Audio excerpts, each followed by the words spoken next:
Hello po, magluto tayo ngayon. Sorry. Nabulol na naman si Mama Tess. Magluto tayo ng ampalaya con carne. Yan. Gisa muna po tayo ng bawang. Sabay na natin. Usually nga kung minsan inuuna ko yung sibuyas eh. Yan. Pero ngayon pinagsabay natin. Yan. Hintayin natin papulahin. Ito pong meat ng baka, pinakuluan ko na po to. Yan. Gisa natin dyan.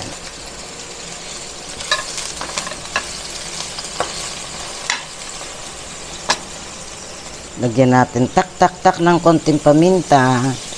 Yan.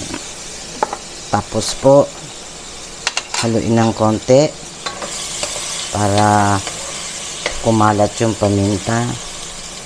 Yan. Tapos po, lagyan natin ng black beans. Ayan. Ayan. Ano to? Ram. Black beans. Haluin ulit.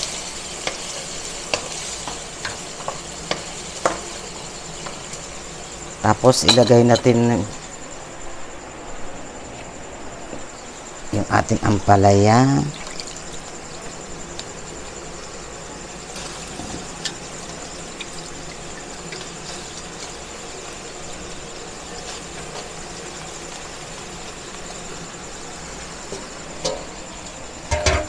Yan. Huwag nating haluin. Yung pong pinaglagaan ko ng ating baka, yung gagawin po natin pinakasabaw. Yan. Ganyan lang po. Okay na po. Ito po, okay na. Lagyan po natin ng cornstarch para may konting lapot ang ating sauce. Yan. Hindi ko po masyadong niluluto ang ampalaya para siya crunchy.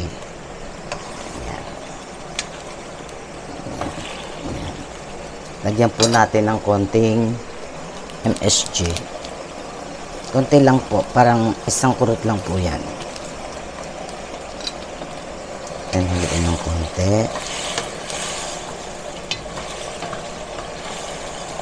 Yan.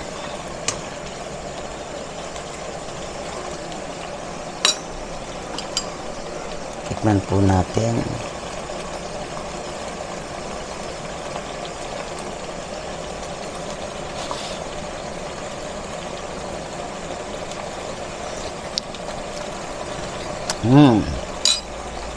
Okay na po. Ayan na apoy. Hello po, ito po yung ating niluto na ampalaya con carne. Ito, tignan po ninyo. Yan. Tikman na po natin. Kain po tayo.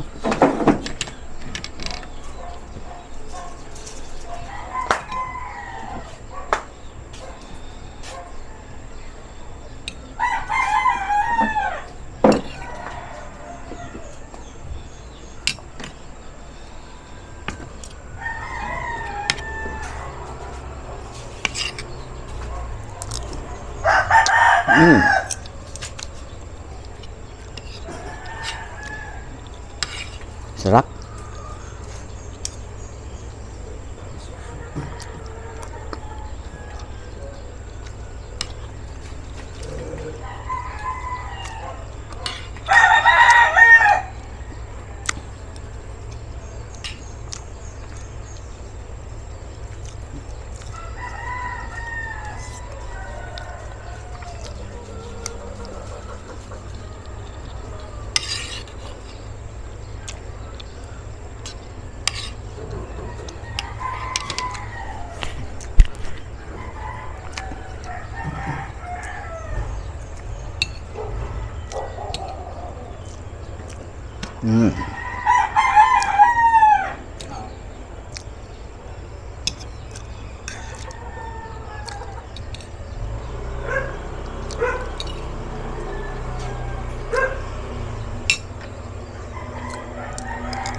Maganda ang beef pagka talagang malambot.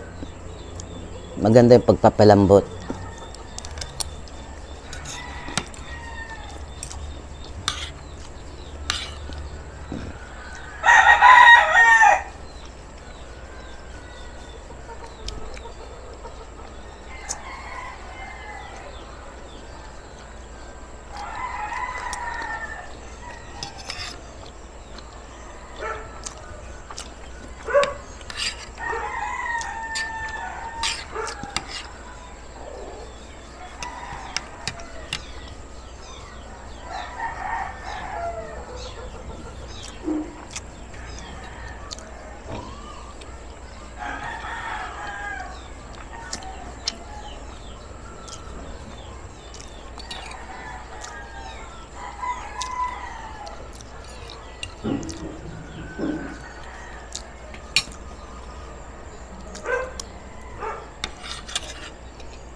Yung iba ayaw kumain ng black beans.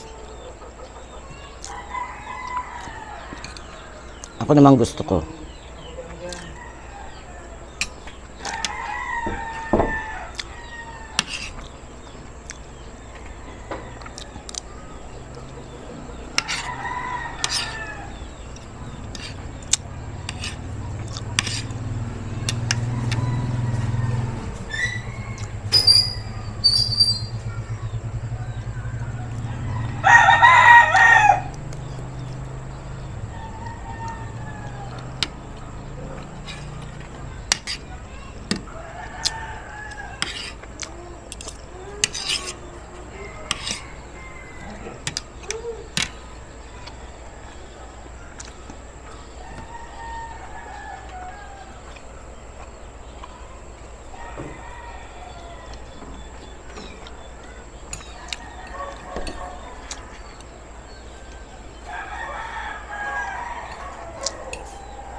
Sarap.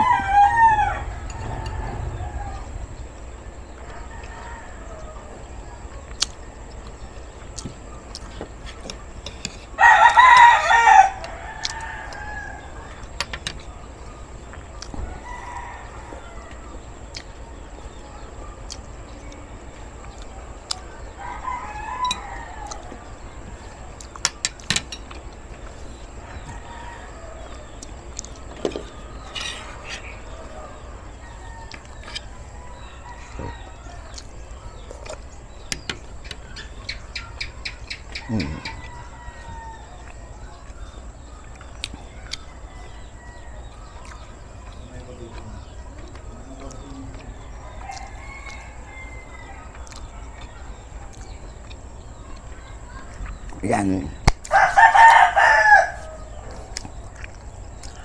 Kagabi, i-share ko sa inyo. Kayo ba hindi naiinis pag halimbawa, lalo na pag ang ano nyo data lang, yung aking tawag nito, wifi. nanonood ako kasi may mga vlogger din akong sinusubaybayan na talagang hindi ako nag-i-skip ng ads. Marami yan sila. Nainis ako pag yung paputol-putol ba, yung yung nawawala ang signal ba, kung ilang beses. Hanggang sa nakatulugan ko na, pero lagi kong tinatry, babalik, tapos mawawala, babalik, mawawala. Andun, ko na yung cellphone ko, patayin, buhayin. Ganun pa rin, sabi ko, talagang signal ang may diferensya. Kaya ayun, na hanggang sa nakatulugan ko, ganun. Naganda pa naman ako sa isang pinapanood ko kasi nga, exciting yung kanyang, yung kanyang content. Yan. Hanggang dito na lamang po at maraming salamat po sa mga sumusuporta dyan. Salamat din po sa mga OFW na viewers natin dyan. Ingat-ingat po kayo. Magandang araw po sa atin lahat. Bye-bye.